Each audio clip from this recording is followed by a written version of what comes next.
The Nephilim sightings are going to start soon. Consciousness has been enslaved. Your consciousness does not need your physical body to survive. It's the thing that's necessary, it has to be there. It's the coding that projects this world we currently live in. He said, I want you to read the Bible.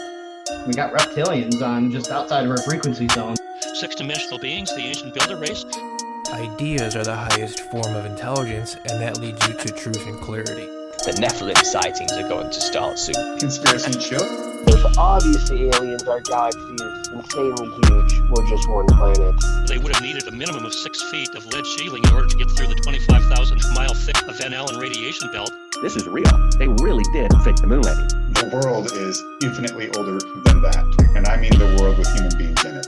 Skull and Bones is like one of the villains in the Legion of Doom. He said, I want you to read the Bible. The biblical flood, the Tartaria mud flood. Conspiracy and chill. The Nephilim sightings are going to start soon. The bull god ball. He said, I want you to read the Bible. There's magnets in the basketballs. There was a political party, a third party called the Anti-Masonic Party at a point in the United States. The Global Pandemic Treaty. Conspiracy and Chill podcast. We have got Razor Rob McCullough, MMA pioneer, and he actually certified me to be a coach once upon a time, a couple of years back, and we had some good conversations, and I think he fits the bill to be a perfect guest. What's up, Rob? How you doing, man? Thanks for having me. My co-host, Mike, I think I told you too, he's a former MMA journalist, and if you've listened to any of our other episodes, we've had plenty of fighters on, and as well as get into some weird conspiracy talk. So we'll start off with what it was like being part of the true cowboy days of MMA, being a WEC champ, doing kickboxing and doing MMA under all sorts of different organizations. Why don't you just give us a little rundown on that? Man, it doesn't seem like it was so long ago. And the thing that echoes is Tito Ortiz, who I went to high school with, kept telling me, bro, it's gonna be the sport of the future. I'm telling you. And at that point, it was no holds barred, right? Or no rules fighting, no NHB. Dude, it's gonna be the sport of the future. And I was like, and I'd already started kickboxing and then doing Muay Thai. So I was like, yeah, I mean, I'll beat you guys up, but like, we're not doing takedowns. He's like, no, that's cool, dude. So I don't know, thinking back, man, and like, wow, it really was pioneer shit. You know, at the end of the day, there was guys in there. Everybody was trying to figure out who was the best one, right? The grapplers thought they could beat up the strikers. The strikers thought they're going to KO the grapplers. The jiu-jitsu guys thought they were going to sub all the wrestlers. The wrestlers. So it was like this. I was explaining this the other day to somebody. I was like, I can see, you could see it, and then the guys who didn't venture onto the mat, or the guys who didn't venture into the ring. And I was like, I just remember thinking personally, I didn't want to be that guy and feel like, hey, dude, like I could hold my own on the mat or in a ring or right wherever the fight took. So that was kind of my personal journey with it. And then you saw the sport evolving, right? Guys like Frank Shamrock, and they were well-rounded. So to me, it's been a crazy ride. It just keeps getting crazier. Did you wrestle in high school with Tito too, or just kickboxing? No, the best part is I wrestled in like 6th grade. I started moving in 6th grade, moved to Alaska. Wrestled in elementary school, 6th grade. So I had the idea of like, and nobody on the team like seriously liked me. So I didn't understand the conditioning aspect to wrestling. It was just like, I'd show up to practice, I'd get mauled, and I was like, fuck, I go compete. And I was like, I got like the cross face and like sit out and a Granby roll. That's all I could like really remember. And then standing up, fighting the hands. And then as it started going on, I was like, all right, bounced around to different high schools. The last one I went to was Huntington Beach High School. Tito was older than me, and he was already in high school. He was wrestling, and I was couch surfing. I was living on people's couches. My buddy, Tito, was dating his sister. So Tito would come over, hang out at the house that we're at, the apartment. And my buddy goes, hey, dude, Rob used to wrestle. And he goes, oh, yeah. So he tries taking me down. Like he's like, yeah, Tito. And Tito's in the living room. And he's like, I'm looking for dudes to like be part of like this LA Games, I think is what it was. It's like some wrestling thing. And so my buddy's trying to take me down. And I'm like, we get into a scramble, and I take his back, and he's like, bro, you can move. And I'm like, yeah. And that was as far as we ever went during high school times. But to me, it was like, all right, like I validated myself that I can know what I'm doing. And after that, we started training together. He went to college. Then he fought in the UFC. I'd already started fighting kickboxing. He came back to my gym, and he was looking around, and I was sparring, and it was in LA boxing in Huntington Beach, which was hilarious. And he goes, yeah, I gotta learn that stand-up stuff. And I'm like, bro, yeah, dude. I don't think he even remembered me from high school. I go, yeah, bro. Like, dude, totally, dude. Like, I'll spar with you all the time. He's like, all right. I go, no takedowns. He's like, yeah, dude. And then we started, and then people started coming in. People wanted to train with Tito. We had a whole group of guys. We had our gym had a racquetball court, and they matted the racquetball court. So dudes would just go in there and get at it. Like, they're beating each other down. But Tito would add the implement of takedowns, right? And then we started realizing hey, when you take that down, you can't end up in the guard. So takedown, pass the guard, wrist control, you can hit them with elbows. So it was really the pioneer phase of this, because people were trying to figure out how can you use the fence, how can you use the wall, what weapons do you have at what range, and how can I utilize those? And I just kept thinking, all you dudes, what are you doing for strength and conditioning? Because I run. And I do a whole bunch of stuff for conditioning, pull-ups, I had my whole thing for what I was doing for Muay Thai. And they weren't really doing stuff. So it was kind of fun to be able to put all that stuff together, and it worked, right? Me and Tito were going and we're running stairs, and he won the belt in Japan. And I was like, dude, all of a sudden it was these shows, people were popping, my name was popping up, oh yeah, you're Tito's guy. And I was like, yeah. So, I mean, it's been a crazy ride. Right, and then I got to do my own fight thing, where I ended up going into MMA and winning the title and enjoying that, fruits of the labor. And then the Ultimate Fighter, it's been crazy, because it really did turn into the sport of the future. So he foresaw that, which was kind of cool. How long did it take you before you finally did go from kickboxing to MMA? Like you said, you were dabbling basically from the start, but you stuck with your kickboxing. What was the final switch, if you will? You know what I think the final switch was? Is my buddy, this dude, I don't know how PG you want to keep this podcast. Whatever it is. We're fresh out of high school. This dude sell weed to everybody, and he trained, and he was kind of jacked. And he goes, hey bro, and I just got a membership at LA Boxing. I was hitting the bag, and he said, hey bro, you train? So I thought, I was yeah. I took the bag class twice, so I thought it was all hard. And he goes, yeah, bro, I do jiu-jitsu and Muay Thai. And I'm like, I have no idea what that is. Oh, cool, bro. This is 1994. And so I go, cool. And he goes, come train with me, dude. Come train with me. And I'm yeah, man, that'd be cool. So to me, I'm all right, validated. I wrestled in 6th grade. I've taken a bag class. So I went, and it was Kleber Luciano, who was a guy here in Huntington Beach still. He's a Brazilian from Brazil. He's a G, so a 5th degree or 6th degree black belt. At the time, he didn't speak any English. It was called Brazilian martial arts. It was connected to a max muscle, which was kind of the thing back in the 90s. You go in there and buy their supplements and stuff and tanning. Took a class, and I'm like, whoa, this is a lot of fun. At the end of every class, they made you spar. It's a bunch of huge dudes that are juiced out, and I'm like, all right, I'm 140 pounds soaking wet probably. So I'm going with those dudes at the end, and I'm like, well, this is kind of fun. And then it was an hour and a half of jiu-jitsu, and then they had an hour Muay Thai class if you wanted to stay, and you do shadow boxing, and then they made everybody spar.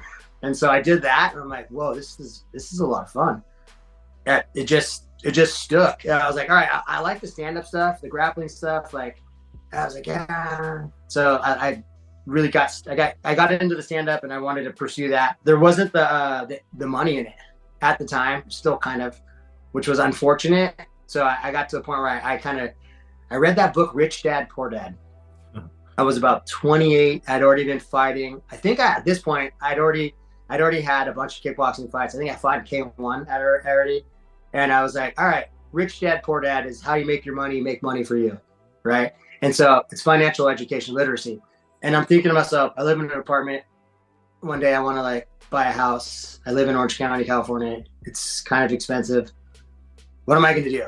Nobody in my family was like that. Nope. I have 6 sisters and brother, and nobody's a homeowner. So I'm like, all right, what do I need to do to be able to do that? All right, I teach classes, I fight, but I don't get very much money. I sell tickets. That's not, what can I do? So I'm trying to think, all right, get sponsors.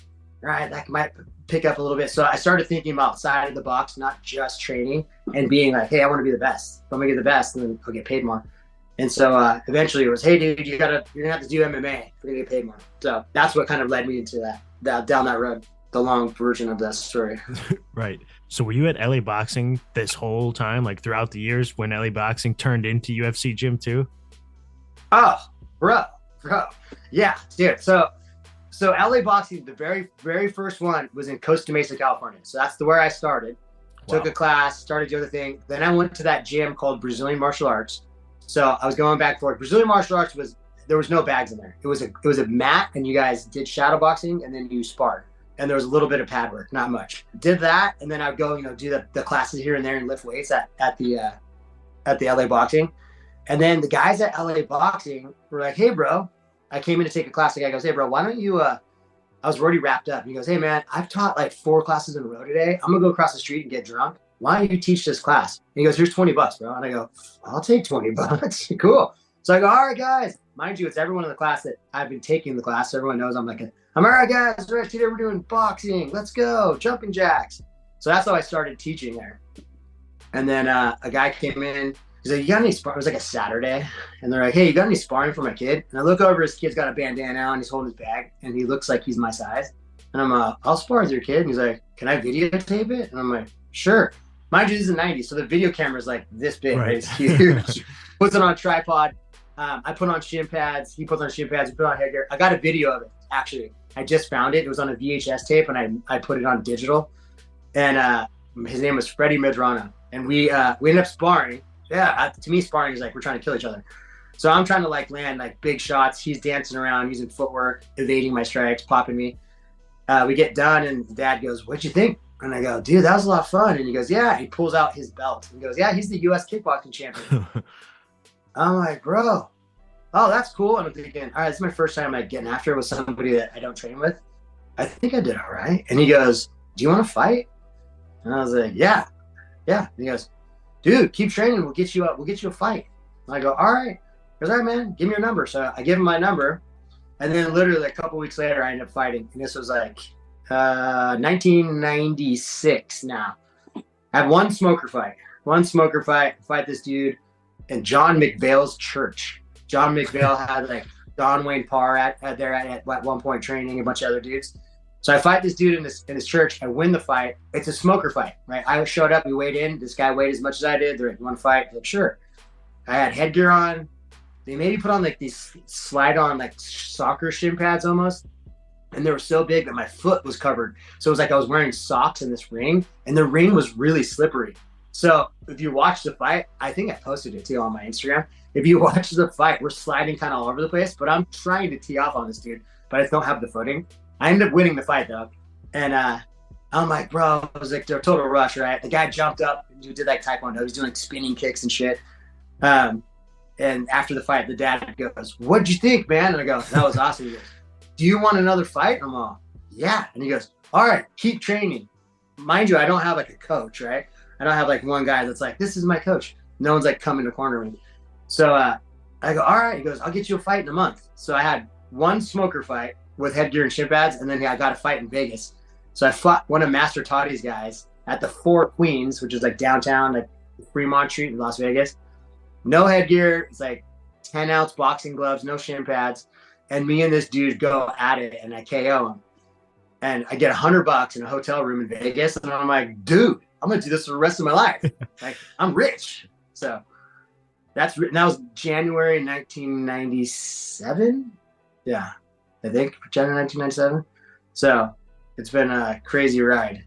Starting off on the bags in the LA Boxing. That's pretty much how I got my start too. I didn't start training until I was done with high school, but I was a backyard brawler for sure, watching guys like you and Tito and Chuck and shit, being "Oh, hell yeah, this is what I want to do." So we would just beat the crap out of each other with gloves in the backyard after football practice, after wrestling practice. And then eventually I ended up at an LA Boxing, and yeah, same shit. "Oh, you guys want to spar?" Basically just try to KO each other all the time. And yeah, right. Yeah. All right. Yeah. Hit the bags, grapple live. That was how we were doing it. And yeah, I mean, I was at UFC Gym / LA Boxing for years up until recently too. So that's funny. I didn't even know it was around in 99. Oh yeah, bro. It started in 93. Started in 1993 in Costa Mesa, California. As old as I am. If you dig down with fighters, you can at some point someone's gonna have a connection. It's pretty funny. Brendan Schaub, the guy, you know Brendan Schaub, right? Oh, of course. Yeah, podcast dude fought. Yeah, he was an LA boxing instructor in Colorado. I ran into him somewhere one time, and he's like, "Razor Rob," and I'm like, "What's up, dude?" And he's like, "Yeah, bro, your picture's all over LA boxing." And I was like, "Oh, that's awesome!" Because they used after the original one in Costa Mesa, they tried to they eventually franchised it, and so they just took all the pictures that were on the original wall, so they made it look like the original gym. So every gym they opened, they're supposed to have the pictures of all the guys, the fighters and stuff on the wall, which was pretty funny. It's turning over to the official MMA journalist. Yeah, I still get emails, but I don't cover the sport anymore. Are you surprised to see where the sport's gone, or did you kind of foresee this coming? I mean, hey, dude, thank God it's getting a little notoriety. And I mean, literally, with no pun intended, it is the ultimate sport. You know what I mean? Everything else, you need a stick, ball, bat. Like, you need something, right? I'm riding a bike or motorcycle or car. This is you. You are your machine. And so, to me, you are the ultimate athlete, right? It's as cheesy as that might sound. You really are. So, I'm glad that guys are starting to get paid, like McGregor and those dudes. I mean, that's still not where it needs to be, but it's gone up, right? It's funny because, like, it's, LeBron James, they're the best athletes in the world. It's like, yeah, dude, like, take it easy. Not even close. So I'm not surprised. I'm excited for the guys. I think it should have been there. I think it's, it's still growing, but it's awesome to be a part of it and be like, all right, man, like, this is cool to watch the evolution too. Taking it in a different direction than the MMA talk, what is your most prized possession? What is my most prized possession? Besides family. My bad. I was gonna say my wife. God, my most prized possession, mental fortitude. How about that? Yeah. That's a good one.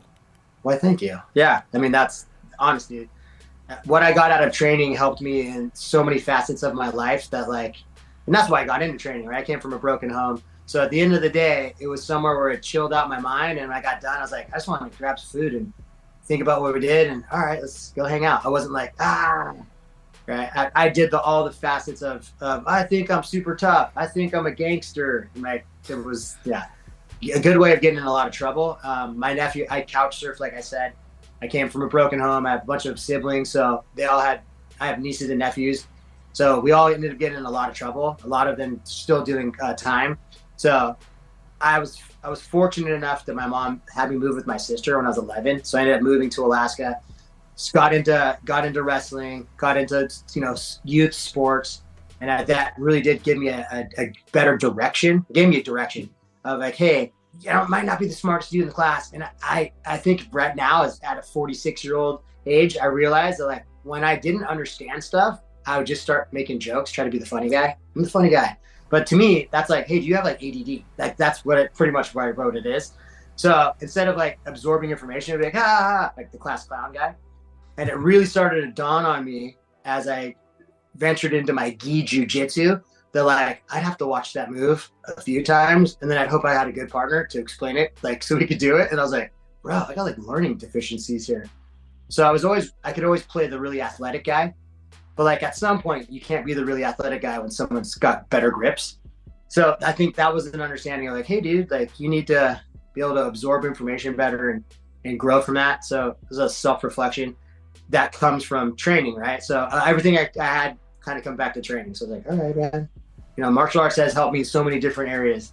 It's been awesome. So now being able to share it is also, a blessing, a great way to be able to feed my family.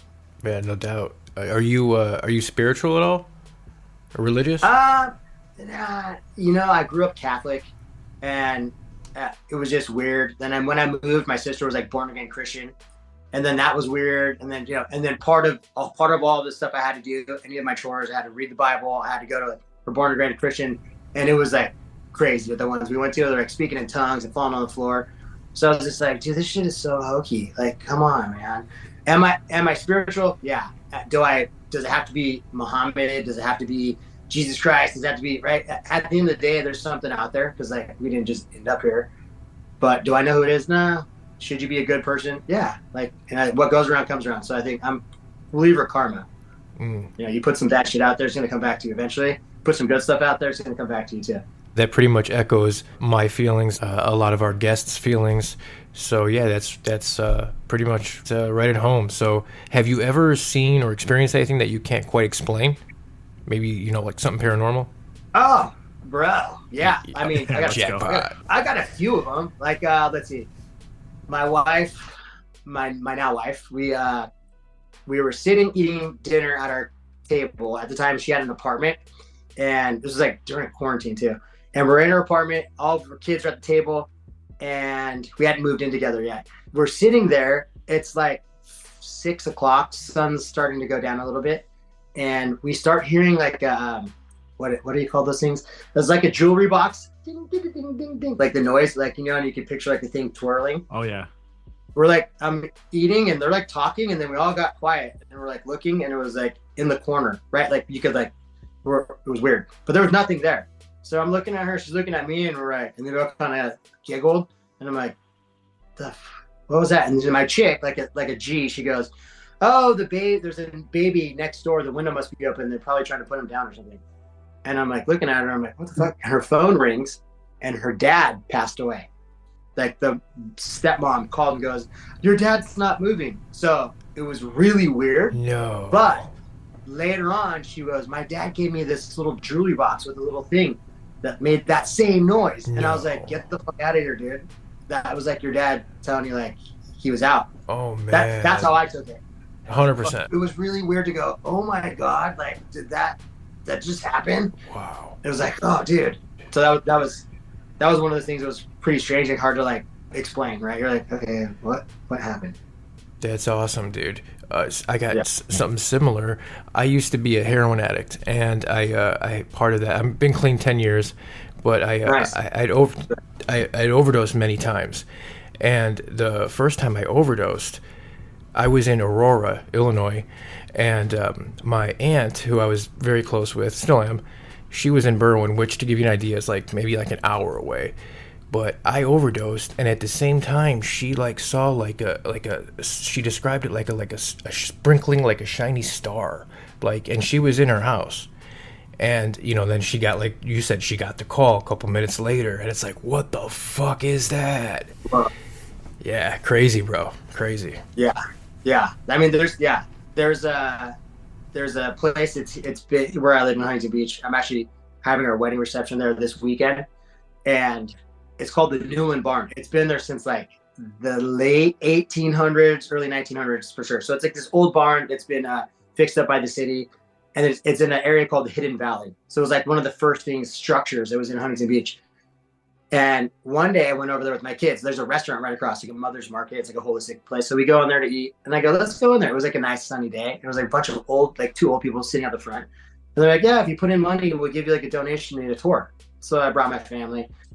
We're walking through, and the lady's explaining, this was the house. They had 17 kids. The mom had 17 kids, and she's explaining it, and she points over, and this is the room that they slept in. There was like a dress, and she starts explaining like, oh, that was like her wedding dress.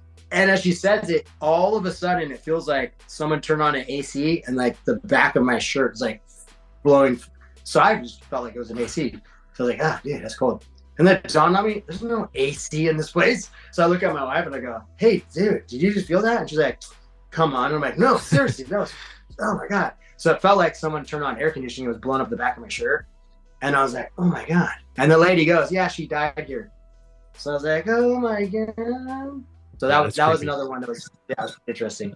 The other day, Mike brought it up that, did you know your namesake, there's a guy who like worked on vaccines named Rob McCullough, who was like it's Peter McCullough. I was wrong. Okay. It's Peter McCullough. Gotcha. It's close enough. Yeah, Peter McCullough.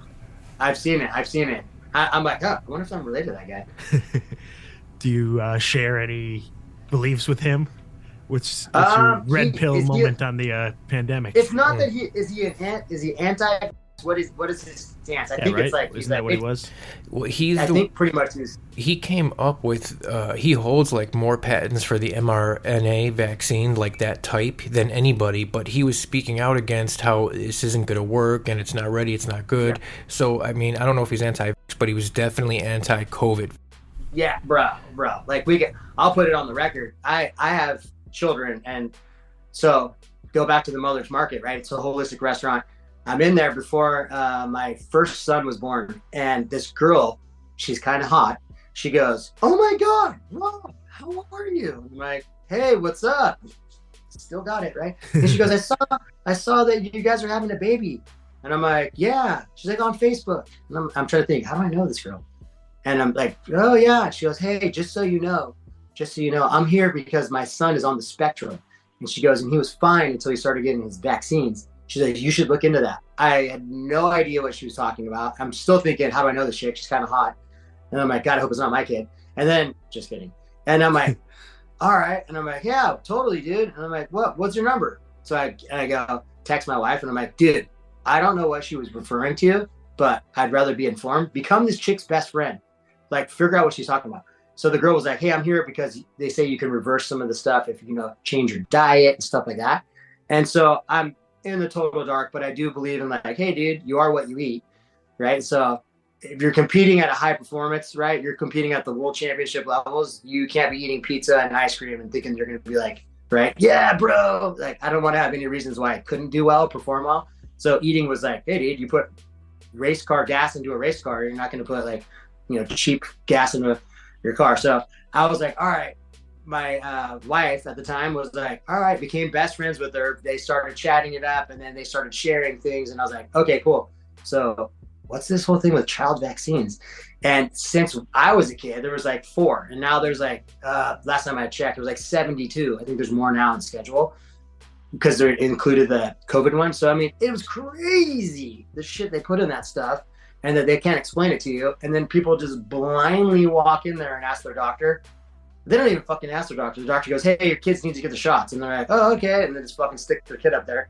And the MMR and the DTP vaccines are fucking crazy. If you just look up child vaccine injury syndrome, that's all I got to look at. Vaccine injury syndrome. Depending on your algorithms, though, right? You look it up and it'll tell you like, "Oh yeah, it's fucking conspiracy theorists." And then other people are like, "Hey, dude, they've put out so much money because people got injured," and you can't sue a vaccine company that produces it, which is horrible. So when the COVID thing came up, I was like, fuck no, dude. No way. Are you kidding me? At least like polio and shit and all that stuff's been around for a long time. They're trying to like get different strains of it to figure it out. But the COVID thing, I'm like, bro, they're going to make everybody guinea pig and now you're seeing it. You're seeing it. And I feel so bad. I can't even count how many people have injuries from it, passed away that I've known, or have myocarditis or some crazy AFib. Literally, it's great. And I have an influx of people doing PT with me that I think I'm kind of vocal about it, but now I've kind of realized I'm kind of be careful because it can hit my money. Is a lot of the people that are training with me, I know got vaccinated because they had to keep working, right? They didn't have the ability to be like, I'll just train people in my garage. They're like, hey man, I had to work, so I got shot and whatever. And they're just trying to own it. But now they're like, dude, I don't want to die. Like, I'm hearing all this stuff about your heart. So I got a lot of people training and trying to get their heart rate up. And so I'm very conscious of, hey, dude, let's get you a my zone. Let's track your heart rate. Where are you at? And it's unfortunate. So I'm starting to see people get AFib, right? I'm like, oh, dude, like, this is scary. So 100%. That's kind of my stance on it. And people can shit on it or not, but it's do your own research, man. Right. And then people are like, oh, what do? Your research on fucking Facebook? Like, that's what fucking computers were made for, to do fucking research. You just got to be careful, right? Like, you look up on the fucking, you could look up, is Biden the best president? It's like, yeah, totally. And it's like, oh, fuck. So depending on where you get your material from and if there are other credible resources, but it's interesting, dude. The vaccine, though, shit scares the shit out of me. My children are not vaccinated. Are you still in California? Yeah. Were you in California throughout the whole pandemic? I was. And during that pandemic, my wife left, took my kids. So it was a fucking nightmare. And I was in Moscow. I was on a world tour for UFC Gym. I was in Moscow and I was supposed to go from Moscow to New Delhi to Pakistan to Tokyo. So I was going to be gone for a month. During COVID? I was in Moscow. Like right as it hit. Yeah, huh? well, February 2020, I'm in Moscow. Okay. And not it's fucking winter. I'm doing a UFC gym training, and it was like one of the last days, and I was supposed to go from Moscow to New Delhi. The guy from New Delhi sends me a WhatsApp and says they're gonna start closing the borders, bro. Him and I are buddies. I'd already been there once. He goes, we're gonna close the borders, bro. I don't know if it's good for you. I already have a visa. He goes, yeah, but they might pull your visa in the airport, and then you're gonna get stuck in New Delhi airport. New Delhi sucks, by the way. So I'm like, oh, and I go, what do you want to do? Because these guys are already like, getting ready to pay me. So, because man, let's just reschedule it. So then I hit up the president of UFC Gym and I go, hey man, what's our stance? And he goes, I'm gonna leave it up to you, man. And then everyone started sending me these WhatsApps. It's like 3 a.m. Hey bro, you should come home. The country's gonna shut down. And I'm like, what the fuck are you guys talking about? And it wasn't really on the TV and stuff just yet. So then I came home to LAX, and then it was weird. You could tell people were starting getting kind of weird. And then like a week later, I got a phone call. Hey, we're gonna furlough everyone. So I have no idea what that means. So I'm like, all right, cool. So what are we gonna do? And they're like, no, we're furloughing everyone in the office too. And I'm like, okay. And then I still don't really know what that means. Right before I hangs up, the guy goes, hey man, by the way, you're gonna need to get medical insurance. And I'm like, I'm gonna need to get medical insurance. Oh, like, fuck, I don't have a job. So, well, we're gonna hire you back when we start hiring. We just don't know what the stance is with gyms around the world. So I'm like, oh, okay. I hang up the phone. I tell my wife, and she's like, oh, okay. And then she's like, in her head, she's like thinking, all right, how do I get rid of this fucking dude? Apparently, which sucks. So I'm like, all right. I start hitting up everybody I can think of on social media. Like there was like did you guys get that whole Barry app where people were like, send you a link? Oh my God, this happened. You click the link and it's a dude sitting there. Did you guys see that one? Bro, so I kept getting that. So I thought it was funny. And it's in a time where it's like pretty serious. Like, are we going to die? Is it the end of the world? So I'm sending that to everybody, dude. Every time I got one, I'd send it to everybody I knew because I just thought it was funny. And it was kind of a time where I thought, hey, dude, people need to laugh as opposed to just sitting there fucking. If you were watching TV, you would have been scared shitless. And I have an older mom. She's going to be 88 soon. Like, die hard, just everything the TV says, she's got to believe the TV. And I'm like, fuck, dude. Like, unplug from the TV, dude. We're not all going to die. It was a scary time for that. And I was just like, oh, man. So it was very challenging, to say the least. But I used the mental fortitude of training and was like, hey, dude, this is like a fight. Like, all right. Like, I got to get in shape. That was my mindset. Just get in shape. Every time I did that, it worked out well. So, are you still boys with Tito? Yeah. I know he was trying to get involved with politics for a while because of, the blowback from all that stuff. Was that ever been in your mind? No, I think I say too much. I have no filter. So I'll say stuff and they're like, ha, okay, note to self. Nah, I mean, it is interesting though, because the more you think about it, you're like, all right, I want to vote because like, this feels like there's some things where it's like, why would I want drag queens reading stories to my kids at school? What? Who's allowing this? But then again, like, there's electoral votes, right, for the presidency. So it's like, really, does my vote matter? Does it not? I don't know. Never really put too much thought into it, to be honest. No, I'm not even registered to vote. Never voted because I'm under the impression that it doesn't count at all. Yeah, right. It's like, okay, yeah, totally. This year is going to be interesting, though, to see what happens, with, obviously, it looks like they're going to have Biden run again, and then Trump, and then Kennedy, to see what he does. So, should be pretty interesting. I, too, have never voted, but I will admit that this is the first time I actually registered for a voting card, because I am thinking about voting, maybe possibly for Kennedy. However, I don't know if I am yet. So, but yeah, man, I agree with everything you said, dude, about the vaccine and your stances on all that shit, dude. I'm right there, and I got kids too, and it was fucking tough, dude. It was a tough time with the homeschooling and all that bullshit. Yeah, it was really unfortunate. You're starting to see stuff now. It was like a syndrome, essentially, for kids that were like tweens, preteens, teens, that had to sit at home and, hey, is it the end of the world? I don't know. Oh, okay. Hey, keep your mask on. Hey, don't. Right. Some parents were like, no, it's all hoax. It's all conspiracy. Some parents were like, oh my God, don't have so-and-so over. We're all going to die. So I put a lot of anxiety on kids, unfortunately. It took them away from like social settings, which is really important, especially as you're developing your brain. Not to mention, you start talking about like digital dementia, right? The kids are just staring at phones and they're like, huh? Right? now they're tenfold because they got no friends to interact with. Now you take that away from them and they're like, it's scary. And then the fact that like there was no school, and then they tried to bring it back, and it was all online and nobody knew how to figure it out. Like, it really showed kind of a lack in, wait a minute. Not to mention, if you're paying a whole bunch of money to go to college and then you realize, oh, I don't need to go to campus, I could just do it from my wait, so why am I paying all the extra money? Wait a minute. It was interesting. It was unfortunate because you see a lot of kids that started to fall apart, like suicide and stuff too. Was really sad.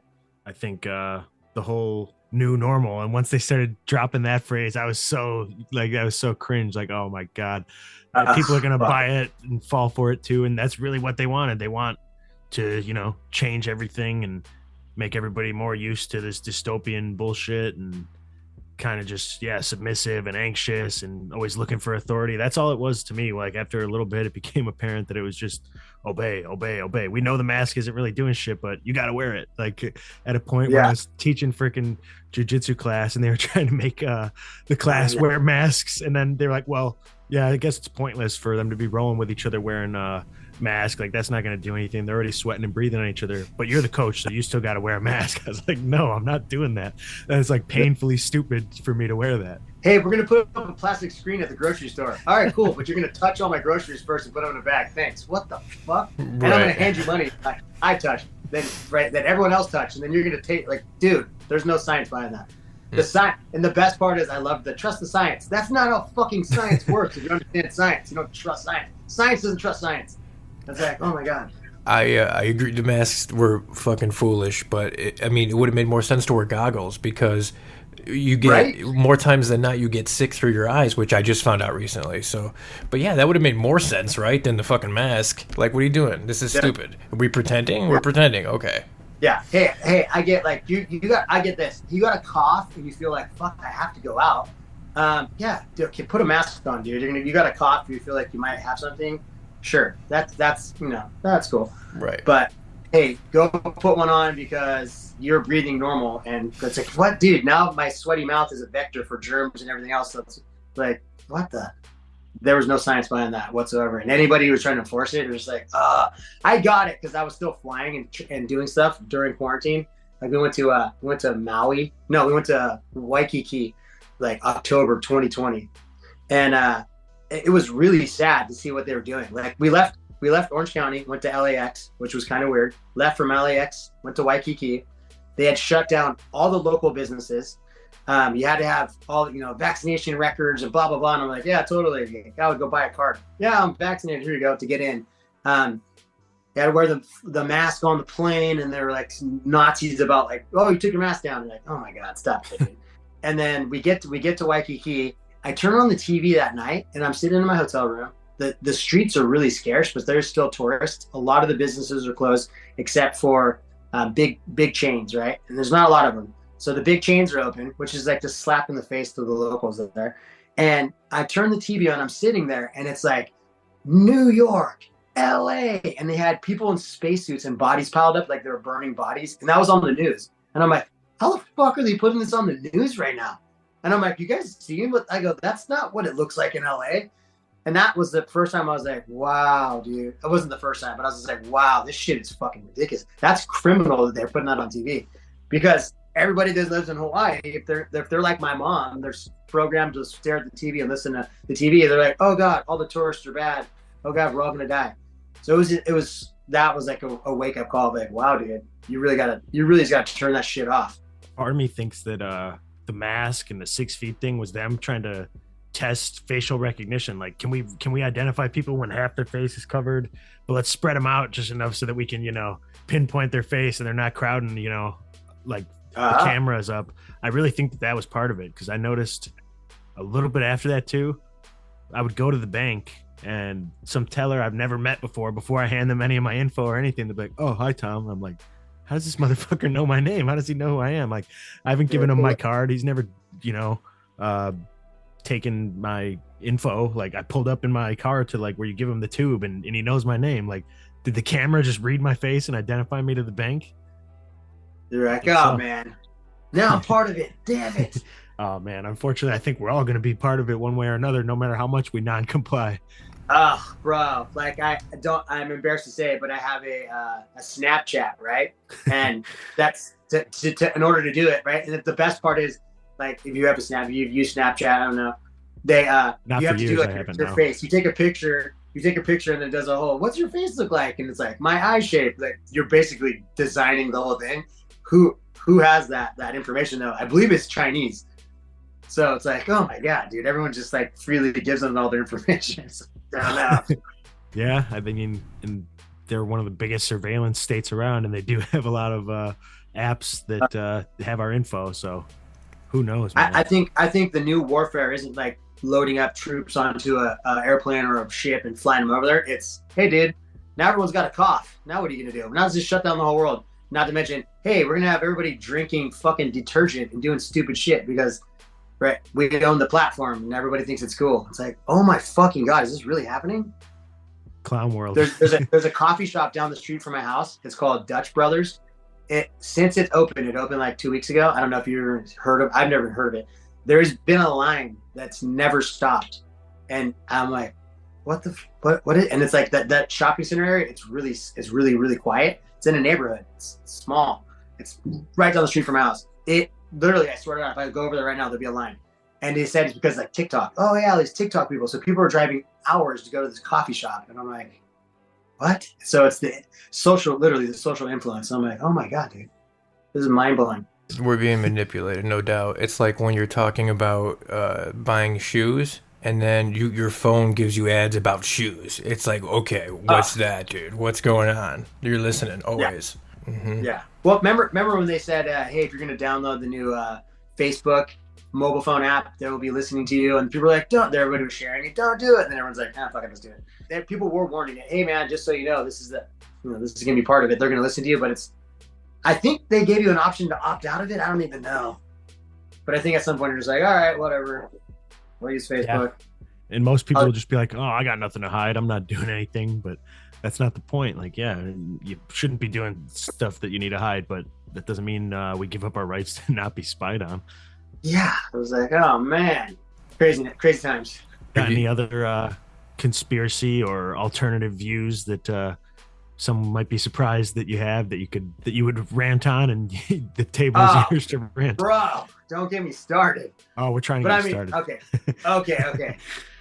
I just literally watched something today. I'm trying to think. It was on Netflix. It was really good. It was about this guy who was an investigative journalist, and he uncovered something, but it was like so many conspiracies attached to this one thing. Some of it was Iran-Contra, this whole thing. He's like, dude, all these people are doing illegal stuff, and then they found him dead. That was really interesting, and I was totally into it. I'm like, I can't remember the name of it. It's new on Netflix. I literally just got done watching it. But I mean, we're talking about the pyramids. Like, come on, dude, who built the pyramids? Oh yeah, it was a bunch of slaves. They're all over geographically around the. Like, come on, dude.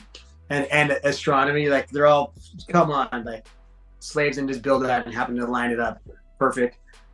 I mean, we could go on forever. That stuff like that is just like thinking logically. They're like, okay, I don't have to like force feed. Oh yeah, this is because grandpa said it. But it's like, all right, dude, I'm trying to think for myself. Do you have any theories on who did build them? Bro, I mean, with laser cut precision and stuff, it was definitely somebody who was smarter than us. And does that mean that they live in the sky? Like, dude, we haven't even searched the ocean, so I mean, we don't even know how deep the ocean is. Like, they could be living in the ocean for all God, you know what I mean? Was it some weight to that? Yeah, right. Was it the American conspiracy, the octopus murders? Yes, that's what it was, dude. It was really good. Yeah, I just looked it up. I loved how he ended it. He ended it with like, it was pretty much open ended. It was like, you can kind of draw your own conclusion. Is everybody crazy that he was talking to? Or is there so much stuff in there and they did like they threw in some crazy stuff so that it made all the real stuff look like it was fake. The ending was good because it just kind of like ends and you're all right, I got to draw my own conclusion. And it's kind of funny because like, I was looking at my wife and she's like, what was it? I'm like, dude. She starts movies and then starts looking at her phone. I'm like, dude, you got ADD. What was the guy trying to uncover? Like, what was his narrative that got him killed? The guy who originally started it was an investigative journalist. He was really a writer, and then he got a story, and then they ended up finding it dead. But he had started with this whole the Reagan presidency and how he kind of like stole it, which then went down to like the Iran-Contra, like turned into this whole thing. So this guy, he died, and then they kind of closed the case. This guy reopened it, and oddly enough, the guy that reopened it kind of looked like the dude too, which was weird. And he started opening up all his cold case files and then started connecting dots. And then it started getting really weird because it was like people getting out of jail for doing stuff. And then Yeah, you got to watch it. If you're into conspiracy, it was pretty interesting because it was like, oh, okay. It was like, oh, I mean, there's a lot of stuff that you can think about and go, yeah, okay, I could believe that. That makes sense. And then there's obviously crazy people that are just like want their 15 minutes of fame. You can kind of see that in there too. Where one guy kept getting out of jail and he's like, you got to tell me, there's people dying. Come pick me up and send me over here. It's like, that guy wants a free sandwich and somewhere to stay for the weekend, and then he's gonna come up with some other crazy story. It's always the geopolitical, like, more legal and like government official type of conspiracies to get people murked. They'll let us rant and speculate about all the crazy shit like the pyramids and Atlantis and reptilians and whatever else, because they know no one's gonna fucking believe it. But once you go down that route, that is when people start turning up dead. There's so much misinformation, dude. Yeah, that was part of it too. Did you watched it, right? The octopus thing? No, but I'm going to, like, tonight probably. Oh, bro, you gotta watch it. You guys will. I'm telling you, you gotta hit me up later and tell me it's good. I literally just got watching it today. I think I started this morning. It was good. Just like 4 episodes. But yeah, they talked about that. That's part of kind of some of the stuff they'll do is they infiltrate misinformation, so then everybody kind of sounds crazy, and they're like, wait, what? No, come on, that's too loud. Oh, come on. And then after a while, people just start to disbelieve it because they're like, and then everyone, draws their own conclusions from some crazy story. And then inside there's like the truth, right? So they're like, oh, it's a tactic. They ended up talking to like his son, and the guy passed away, and like, that's what he did. He was a clandestine guy for the CIA. And the part of his stuff was like psychological warfare, where he would get misinformation to people. And then they're like, wait, no, but I was talking about who killed Kennedy. And they're like, oh, it was aliens. Yeah, it's aliens. And he's like, wait, what? Wait, no, but yeah. So it was a really good show. Again, draw your own conclusions out of it, but it's kind of nice to just be like, all right, hey, I can think on my own. Like, that's part of being a free society, is not getting, hey, I can draw my own conclusions. I don't have to go, oh, cool, that's how it is. All right, perfect. Until we get thought crime enforcement, thought law enforcement. Take down my social credit score for fucking having this podcast. No. all of us are accomplices now. Yeah, he said he doesn't get vaccinated. Oh no! All I know is on our YouTube cut, we're gonna have to. We can't say vaccine and shit on YouTube. Spotify, we're fine, and the other ones, but yeah, YouTube is cunty about it. Oh my god, that's so stupid. I know, you can't even say it. I put a little radio edit over it, so it's all good. do you think we landed on the moon? No, I don't either. No, it was a race, right? And we were trying to beat. Was it the Russians? Yep. They had already put a monkey up there, and it was a whose dick is bigger contest. And they're like, hey, I don't want these people thinking they're like, oh shit, everyone's gonna want to be communist. No, see, we did it. We landed. Why the fuck is the flag flying then? You're fucking posting. So there's no gravity, right? Like, what the fuck? So I don't know. And like there was like there was too many things, and it's comedy now too. As the more you think about it, you look at it like, wait a minute. I mean, it makes sense. And it's like, oh, okay. Well, oh yeah, it's one of the more obvious ones. Let's get the people behind it, right? Let's get the people behind it. Go. But we lost the ability to go back from 1960s, even though everything else advanced. Right? Yeah. I mean, they can end all the bullshit. All they have to do is show us where the flag is. We should be able to see that clearly, but they say we can't see the surface of the moon where the flag is, but we can see the fucking surface of Mars. How does that make sense? Just show me the flag. Yeah. Why don't we go back and fuck? That's another thing. It's like, wait, what? Where's all that money going? Where's all that money going? Right? It's like, oh, dude, I know where it's going. It's going to Ukraine. Pretty much. That's terrible. That's fucking. The question that always follows the moon landing one would be flat Earth or round Earth. Yeah, I'm still trying to wrap my head around the flat Earth thing. Like, I don't know. Me too. It's a challenging one for me to go, okay. I think I've yet to have someone like explain it, or I go, oh, okay, there could be. To me, it sounds kind of weird. But you ever run into Eddie Bravo? I know. I was gonna say, I know Eddie Bravo. He believes it. We got to get him on here to do it some justice. But all I know is NASA is the one who's responsible for giving us all the info we have on space and the Earth, and and they're the ones who faked the moon landing. It was literally founded by Nazis. Pretty much every astronaut's been a Freemason, and I don't know if it's round or flat, but I don't exactly have much trust for The old Nazi space agency. Yeah, right. You're like, hey, wait a minute. Did you know that NASA owns the rights to the interior of the Great Pyramid at Giza? No way. I swear to God, they also own the rights to a part of the Grand Canyon.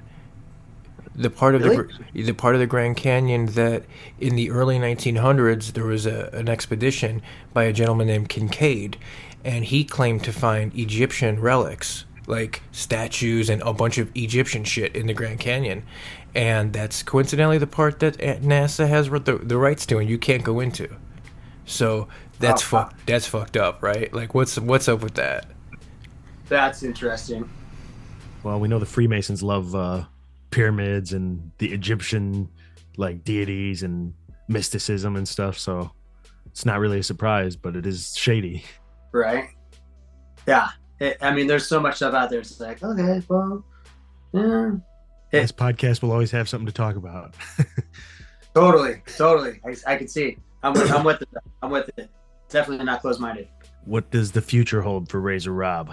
I started a striking system, the Razor striking system.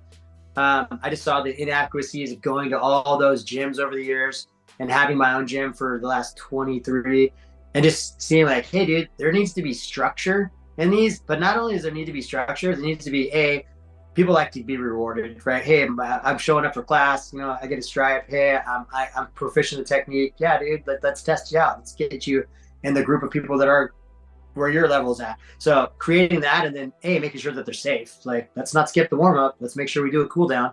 Let's work on the stuff like the neck and the wrist and all that stuff, right? You're only as strong as your weakest link. So taking my personal training background from getting all those certifications from UFC gym, and then trying to mold that into like something that would be not scary for the general consumer. That's what we became up. And the fact that like I saw so many of those gyms not do well, and it was like, it broke my heart, where I got to the point where I was like, hey dude, I don't feel like I'm going on the road. These gyms are opening and then they're like closing in 6 months. Like, this sucks. I got to refocus. When I go, I'm going to make sure that every coach there feels like they could leave and they could leave that gym when I'm done with the training and go, yeah, dude, I got a good understanding of dynamic warm up and how to run a class. And they could be a lot more tools in the toolbox as a coach. That kind of helped me. And then I realized that one of those major tools was, are they getting sales training? Are they getting the presentation part of it? Because yeah, you can be a great fighter, and if you're on TV, people might like think it's cool. But if you're not, are you personable? If you're not, then you're right. You're gonna get the guy who is, and he might be like a aerobics instructor, and now you're mad because he's getting a bunch of PT and you're like a legit fighter. So it was like this interesting dynamic of like, how do we make this so it's fun and it's safe and everybody can enjoy it and it's realistic and authentic. And we have numerous gyms here in Huntington Beach. They're all like, you could literally fall out my front door right now and roll into a gym with a black belt and an MMA champion. So when we first started, we were the only gym around here, probably on the West Coast, that had MMA. So we've been here for 23 years. It was a matter of going, hey dude, if you come to our gym and then you go to any other gym, you go to King's, you go to any of these other gyms around here, if you do my striking system and you're at least a blue band, you're going to be able to 100% protect yourself. So are you going to be able to like tee off on people? Well, if you got a really good striker, you're going to know how to block kicks. You're going to know how to move your feet. You're going to have a really good solid base. And so that was the important part for me. So I thought, hey dude, my legacy is my kids. All of my kids train, even my daughter. And so to me, I was like, hey, this is something that like, this is exactly how I train my kids, and my kids take my class. So it was important. And I thought it was really missing. It was something that was missing. I know Banks has his own system, right? Dwayne Ludwig, and it's awesome. He's got a really cool stuff. But the more people that were looked at it, and then when I started looking at it too, it's so high level though that you have to be pretty proficient to pick it up. Otherwise, you're just all over the place, right? And if anybody knows he's been doing stuff, you got to have the fundamentals, because when the heat gets hot in the kitchen, it's going to fall back down to like, where you have your fundamentals, right? And how's your strength and conditioning piece to it? So that was, to me, was a regular thing that I think easily adoptable for regular people to come into a gym, have a good experience, or then become pro fighters. I mean, hey, you get what you put into the workouts. But no, can you protect yourself if someone swings on you? Yeah. If you do this, you're going to understand how to frame, how to cover, right? Hey, someone grabs you, throws a knee. How you gonna get away? I can do this. So to me, that was the razor striking system, and it's been doing well, and I'm super excited because it keeps growing.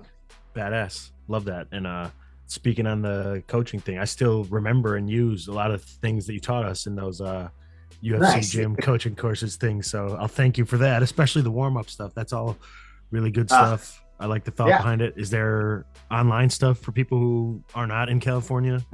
We've been going down that road. During quarantine, TRX had me, and I was doing a bunch of warm-up stuff for them and stuff on the suspension trainer. I did a bunch of cool workouts. I was doing PTs for them online. But living in a digital space right now, I don't think we have anything that I have out. I filmed some stuff for my gym. We disseminated it to our members. But we're going to be doing that with our striking system soon. We're going to be doing a library with it. So that'll be cool, but nothing is up yet. Hell yeah. Anything else, Mike, as we're kind of winding this down? No, man, I'm good. Thank you so much, bro. I remember I'm 43. I'll be 44 later this year. So I remember fucking just watching you do WEC and just, yeah, dude. So this was cool for me, dude. I appreciate it. Oh, bro, thank you guys. I appreciate it, dude. We'd love to get you back on in the future, and we'll definitely be in touch, man. Yeah, dude, for sure. I'll always make time too. Razor Rob McCullough. You know, for some reason, every time I think Razor Rob, I want to say Riddick. I don't know why I want to say Razor Rob Riddick. I have to catch myself. Who's Rob Riddick? I don't think it's anybody. It just rolls for you. Yeah, Rob Riddick. I don't know why. Razor Rob Riddick. I would have thought Razor Ramon. Oh yeah, well, you know, I like my Scott Hall. Definitely. But Razor Rob, legend, true bro, true cool ass guy, pioneer. Definitely knew that would be a good episode with him. One thing that I notice from doing the editing is words that we say a lot and like different mannerisms we have with speaking. And one of the things that I do way too much is I say, "This was a fun one." Dude, I say that so much. And I also say the same thing twice a lot. I'm sure I do the same shit. You have certain mannerisms. You have long periods in between your words, some more times than not, but you don't really have like I have this weird tendency to, when I'm talking, I'll do like a see how I did that? Yeah. See how I did that? Like I have a weird tendency to do that naturally. It's weird. I've noticed it. Speaking cadences is a weird thing for sure. Mm-hmm. Something that I've always noticed though that's funny, and it was very apparent with a lot of our guests and definitely all three on this one. You can tell when someone has smoked mad weed. You can tell when someone's been a stoner for a long time because their speaking cadence and like the pauses that they take and the way they talk is just baked out. Mm-hmm. Even if they're not high, just from being a stoner. No non-stoner has ever done this. Dude, that's a total stoner move. No sober dude, no dude has ever done that hasn't smoked weed. What's funny is long before I ever even touched weed too, I felt just like one of those, spacey fucking goofy skater kids and shit, and that was like my mannerisms long before I ever even touched weed. So it's maybe being a stoner too is not just smoking weed. It's just an archetype. Yeah, Rob was he was awesome because I don't want to say bit, but he it sounded like he's at least put a lot of thought in a lot of the things that we asked him.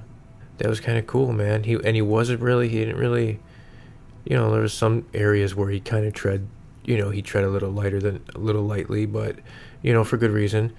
But for the most part, I feel like he did kind of pretty much go with everything, Yep, as expected. I don't remember what we talked about back when I met him in person when he was certifying coaches at the UFC gym, but we got into a little bit of truth or talk back from what I remember. So I was like, oh yeah, he's perfect. Yeah. And plus being in California, being friends with Tito, I'm sure that will fucking alter your perspective being in the American, the height of American I don't even know what to call it really, insanity during the pandemic, and just leftist fucking extreme whatever. I don't know. Just very brainwashed. Very brainwashed. California still has restrictions in places where you have to wear masks and shit, if I'm not mistaken.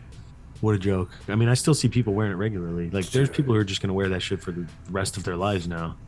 You see them driving in their car, and they have their mask on. It's like, are you, like, I don't understand. Like, what are you doing? Like, what is this? Well, what if they take some of the fucking air from outside, from the front of their car, and it comes in through their AC vent, and then they catch COVID, Mike? You're almost going to enter their eyes, and that's how most people get sick. So it's like, yeah, it's all fucking stupid. It's all stupid. The fucking memes of the people that had like their makeshift masks and like wearing like a water jug over their head, or like a wetsuit, or fucking like putting like a shipping bag over their head or something. That's so fucking funny. What's your favorite fast food? What is my favorite fast food? Being a vegetarian, I mean. Well, so if I'm going to judge off of when I was a meat eater. Okay.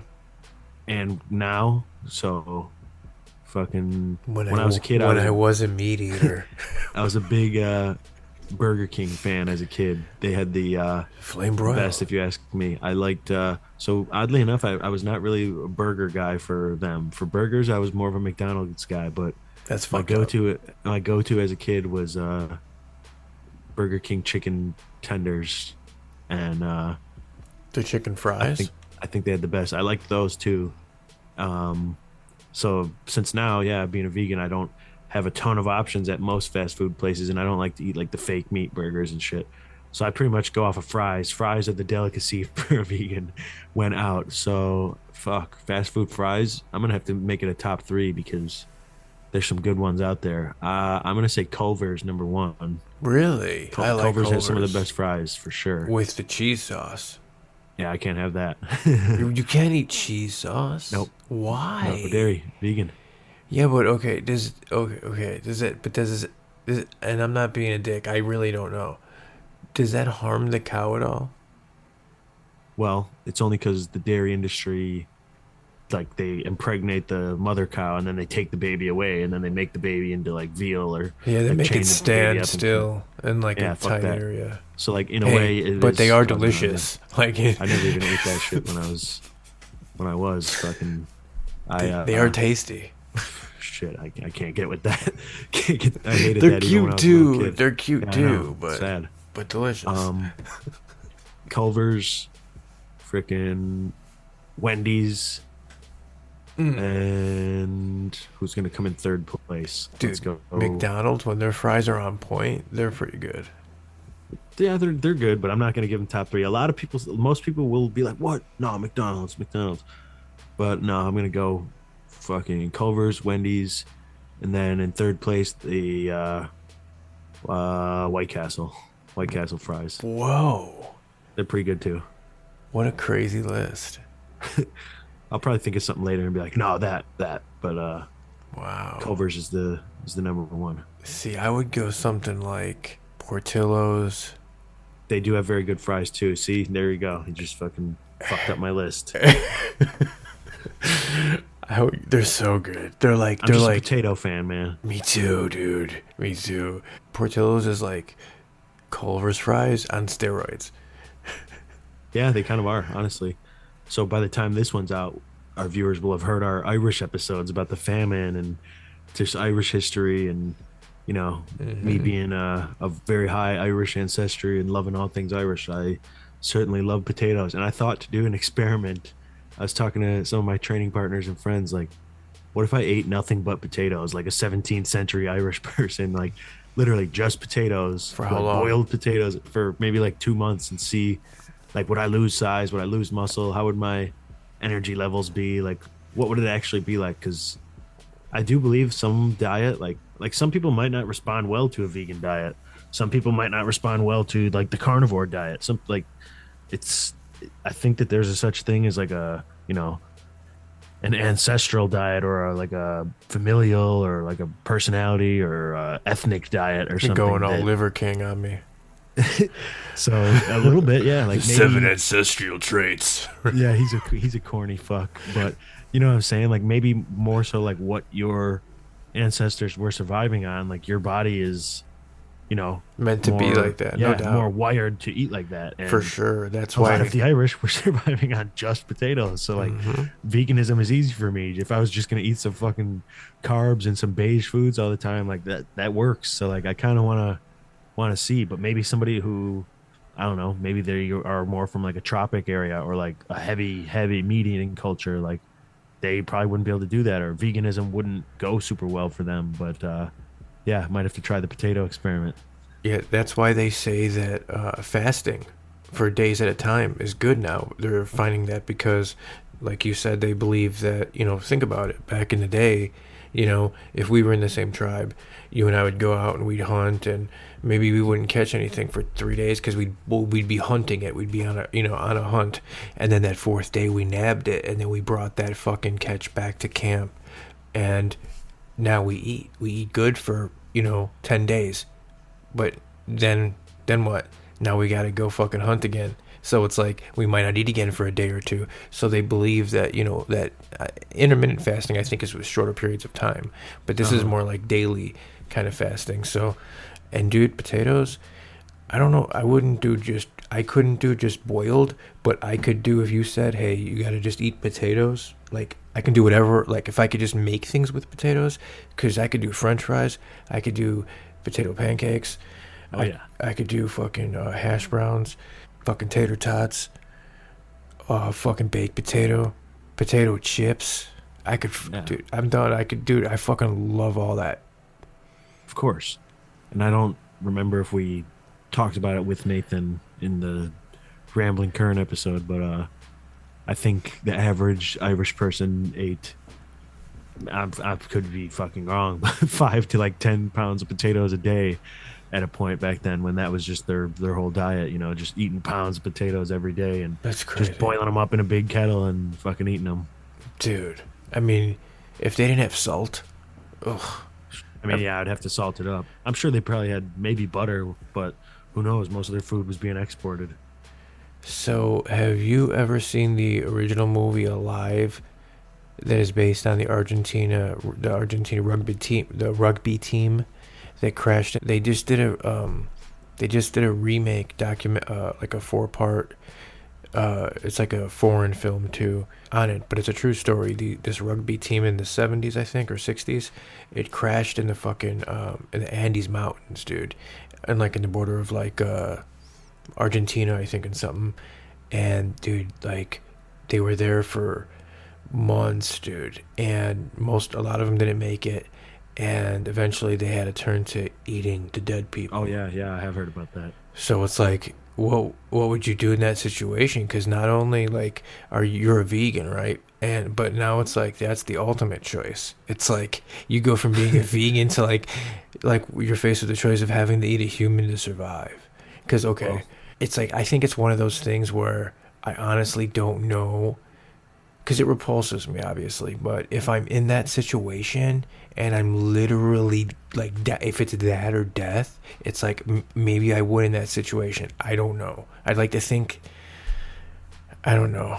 I mean, I don't know. I probably would, but I mean, I'm disgusted by meat at this point. But like, don't get me wrong, dude. If shit hits the fan, like people like us in our audience think it's going to, and I'm fucking vagrant man out in the woods trying to just survive, you better believe I'm starving. I'm gonna eat that squirrel. I'm gonna eat that fucking bird or bunny or whatever. Like, I don't have a problem with people who hunt and just eat their animals if they are like truly off-gridding. Like, I don't think sport hunting is very cool. I'm obviously against factory farming and that type of shit. And like, if someone was to just go take their fucking, like some tribal shit, like some hunter-gatherer shit, all right, you killed your animal, now you're gonna eat it, now you're gonna live off that for a while. Like, then when the time comes, you go take another, like, that's fine. You're not creating like mass suffering like factory farming and all that shit. That's what I can't get down with. And like, I chose to be vegan because I don't want to support that type of industry. But yeah, man, if shit hits the fan, like I'm gonna eat the food that's available. Though being a cannibal, yeah, that'd be nasty. I'd probably try the grass and the bark and the acorns and whatever else I could